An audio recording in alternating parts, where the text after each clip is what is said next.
Welcome back to the Elias Macko Show. It's in everything from diet soda to coffee sweetener and chewing gum.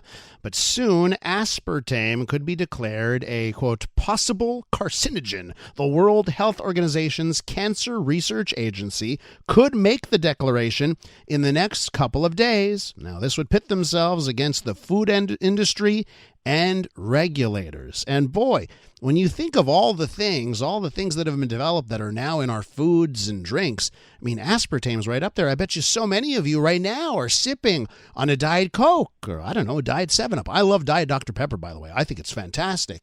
And I have a diet soda every now and again.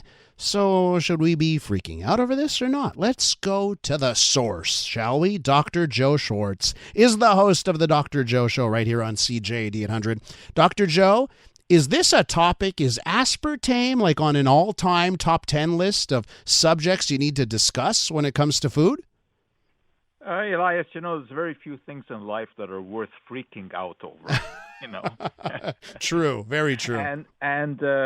No, aspartame is not one of them. Although there are some issues, not only with aspartame, but with artificial sweeteners.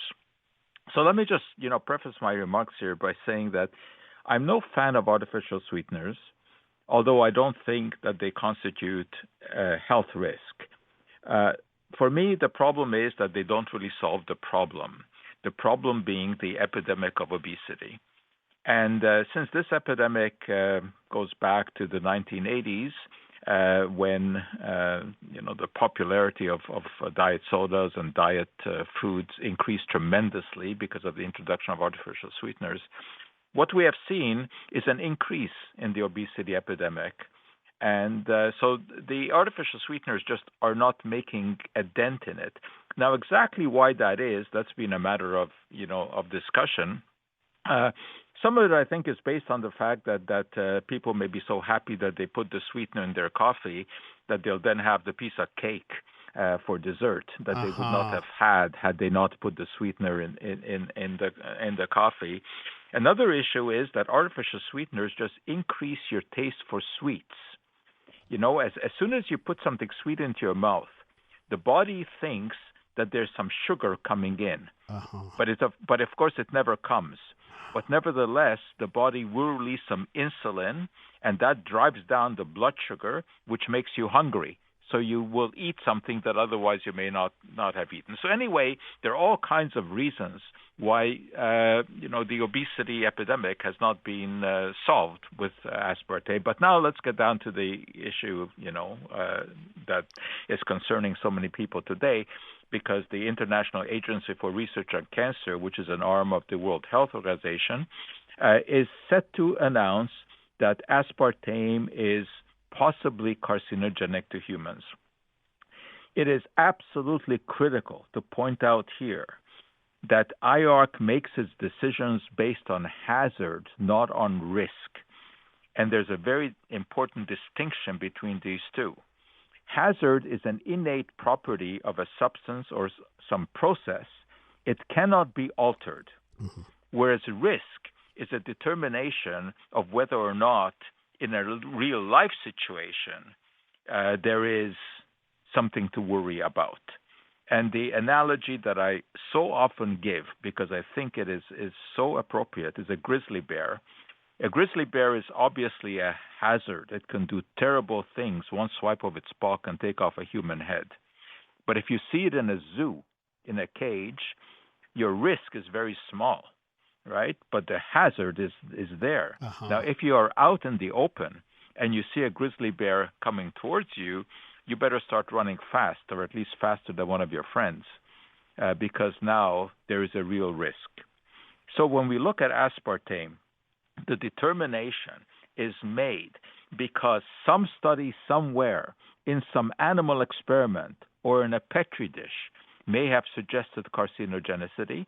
I don't know what study the IARC is going to refer to when they will come out with this decision, because there is an overwhelming number of studies that have shown no cancer effect for aspartame. So I don't know what they dug up. But in any case, the analysis does not take into account extent of exposure. So if you take something that in a huge dose triggers an effect in a test animal, doesn't mean that a moderate dose in a human is going to have the same effect. And what about the timing here, Dr. Joe? Because aspartame discovered, accidentally invented, I think in 1965. It ends up in beverages, a decade later, and then we've had them in our drinks forever. So why now in 2023 is the World Health Organization considering this? Well, that's a mystery. We'll have to wait to find out, in their press release. Because since 1981, when aspartame was put on the market, regulatory agencies around the world have approved it in something like over 80 countries. And there have been a large number of epidemiological studies that have not revealed a cancer link. Now, there have been a couple that have. There was a large study in France, the so-called Nutri-Santé study, and that looked at over 100,000 people. And over a 12-year period, they filled out dietary questionnaires, and their health status was monitored. And they found a small increase in the risk of cancer in people who consumed artificial sweeteners, not only aspartame, whatever artificial sweetener. Uh-huh.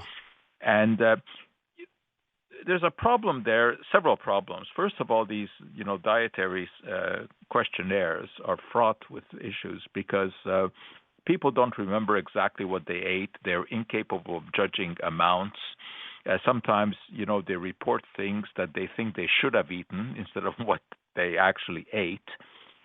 So you have to be careful with those. But in any case, that was an epidemiological study which could never prove a cause and effect relationship. An association can never prove cause and effect.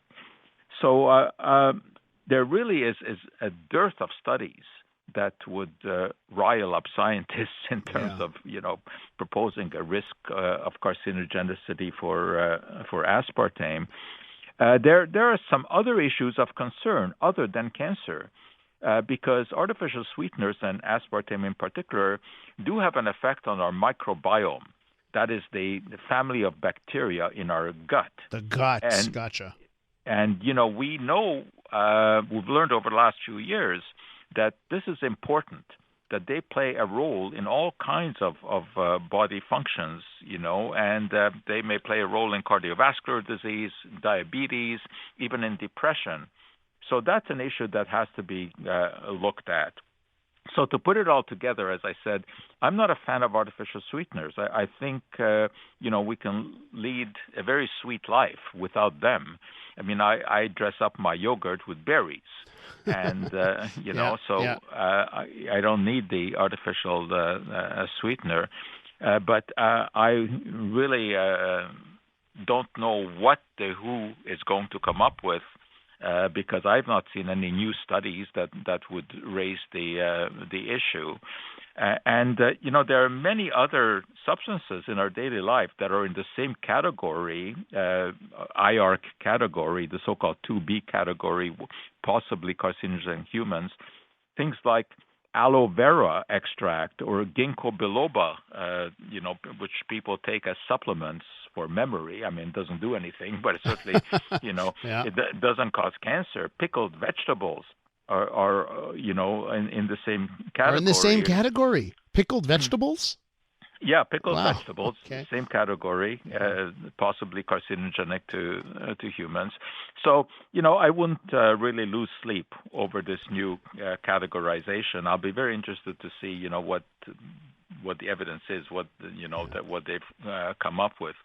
But the real critical thing to remember here is that hazard is not the same as risk, and IARC determines hazard. And it just determines whether or not some substance in any dose, in any way, in any animal or any laboratory study has ever shown carcinogenicity. Thanks for putting all of this together, Dr. Joe. And I guess for people that do enjoy a diet soda once and again, they're happy to hear what you had to say this morning. Dr. Joe, we got to leave it there. Thanks so much. Okay, thanks, Elias. Dr. Joe, of course, host of the Dr. Joe Show on CJAD 800 and the director of McGill University's Office for Science and Society. When we return, France is imposing age limits on social media. Should we do the same here? That's coming up next.